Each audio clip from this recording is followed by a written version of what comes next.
Hello friends, welcome to my channel Sunitha's time.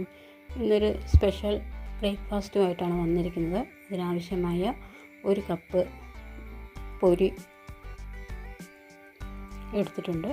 അത് നല്ലപോലെ plain water ഒഴിച്ചതിന് ശേഷം നല്ലപോലെ കഴുകിയതിന് ശേഷം അതിലേക്ക് 1/2 കപ്പോളം റവ വറുത്തതോ വറുക്കാത്തതോ ഏത് വേണമെങ്കിലും ഉപയോഗിക്കാം.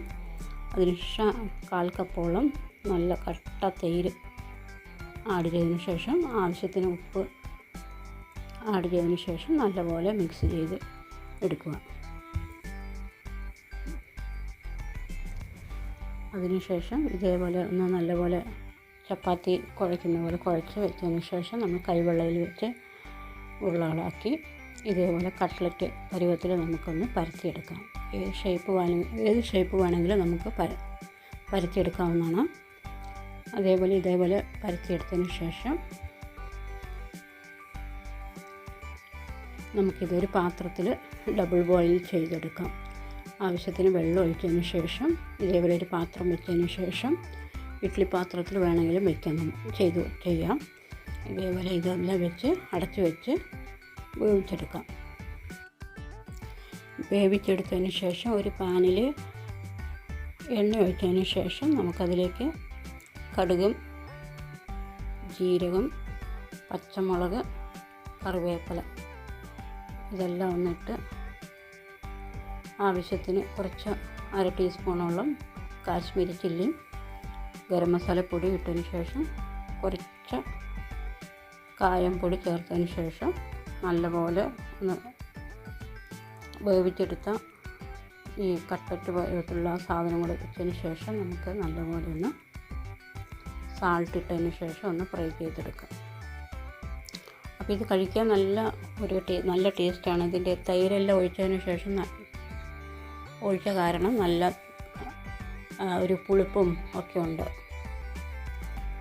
ഇനി നമുക്കൊരു ഐസ്ക്രീമാണ് ഞാൻ ഉണ്ടാക്കാൻ പോകുന്നത്. അതിന് 1/2 ലിറ്റർ പാൽ എടുത്തിട്ടുണ്ട്. അത് നല്ലപോലെ ഒന്ന് ബോയിൽ ചെയ്തതിന് ശേഷം തണുപ്പിക്കാൻ വയ്ക്കാം. അതിനാവശ്യമായ പഴം എടുത്തതിന് ശേഷം ഞാൻ ചെറുപഴമാണ് എടുത്തിരിക്കുന്നത്. ഇതുപോലെ കട്ട് ചെയ്തതിന് ശേഷം ഫ്രീസറിൽ ഒരു 1/2 മണിക്കൂറോളം വെച്ചൊന്ന് തണുപ്പിച്ചെടുക്കാം. ബോയിൽ ചെയ്ത മിൽക്കിലോട്ട് നമുക്കൊരു അമൂൽ പാക്കറ്റ് പൗഡർ 10 രൂപയുടെ അത് ആഡ് ചെയ്ത് കൊടുക്കാം. പിന്നെ ഒരു പാക്കറ്റ് ബൂസ്റ്റിൻ്റെ പൗഡറും കൂടെ ആഡ് ചെയ്തതിന് ശേഷം നമുക്കത് തണുപ്പിക്കാൻ വയ്ക്കാം. അപ്പോൾ തണുത്ത് വന്ന പഴം നമുക്ക് കുറച്ച് മിൽക്കും കൂടെ ആഡ് ചെയ്തതിന് ശേഷം നമുക്കിതുപോലെ അരച്ചെടുത്തിട്ട് ഇതേപോലെ ഒരു പാത്രത്തിലേക്ക് അത് ഒഴിച്ചു കൊടുക്കാം. ഒഴിച്ചെടുത്തതിന് ശേഷം നമുക്കിതൊരു 1 മണിക്കൂറോളം ഫ്രീസറിൽ വെച്ച് തണുപ്പിച്ചെടുക്കാം. അപ്പോൾ നമ്മുടെ ഐസ്ക്രീം റെഡി ആയിട്ടുണ്ട്. നല്ല കട്ടിയായിട്ടുണ്ട്. കുറച്ചും കൂടെ തണുത്തതിന് ശേഷം എടുക്കുകയാണെങ്കിൽ നല്ല സാധാരണ ഐസ്ക്രീം പോലെ കിട്ടും. അപ്പോൾ നമ്മുടെ ഐസ്ക്രീം ശരിക്കും റെഡി ആയിട്ടുണ്ട്. ഞാൻ പെട്ടെന്ന് എടുത്തതിനാണ് ഷേപ്പ് ഇങ്ങനെ ആയിപ്പോയത്. ഇത്രയും കൂടെ വെളി വെച്ചതിന് ശേഷം എടുക്കുകയാണെങ്കിൽ ഇതേപോലെ നല്ല ഐസ്ക്രീമിൻ്റെ ടെക്സ്ചറായിട്ട് തന്നെ കിട്ടിയിട്ടുണ്ട്. നല്ല അടിപൊളി ടേസ്റ്റായി വീട്ടിൽ തന്നെ നമുക്ക് ഉണ്ടാക്കാവുന്ന ഐസ്ക്രീമാണിത്.